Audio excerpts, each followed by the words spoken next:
The new New South Wales tenancy law changes and how they affect you if you're purchasing property.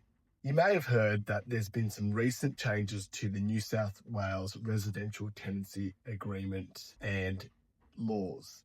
And this has made a bit of a change to how people looking at purchasing property in New South Wales can approach these type of scenarios.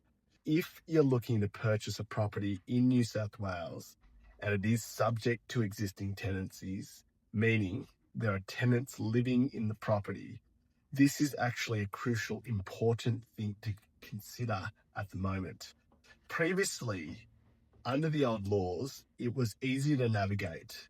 You could serve a shorter 30-day notice on tenants to vacate a property without any major issues. With the recent changes, we need to be able to look at how long the tenancy agreement in place is, has it expired, and how do we deal with that? If the contract for sale notes that the contract is subject to existing tenancies and you would like to move into the property, there is a requirement for the vendor or seller of the property to meet certain requirements regarding notice to the tenant.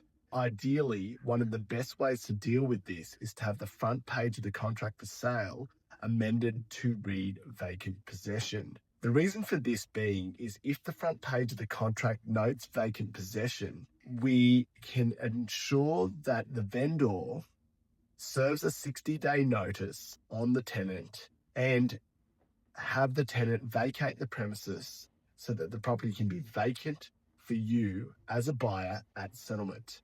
What does it mean? It means that if you're looking to move into a property and the contract for sale says subject to existing tenancies and that's not changed, you will become the landlord. So as a purchaser, you will take on the tenants with the property. So if your intention is to move into the property, this could cause a problem, right? The tenants come with the property, they become your problem to deal with, and you'll have to wait for them to vacate. If you want to pass on this to the vendor, you likely need to change the front page of the contract to reflect vacant possession.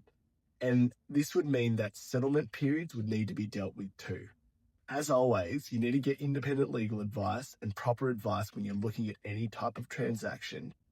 And if you've liked this content, please like, follow, subscribe on the channel you're watching on. Thanks.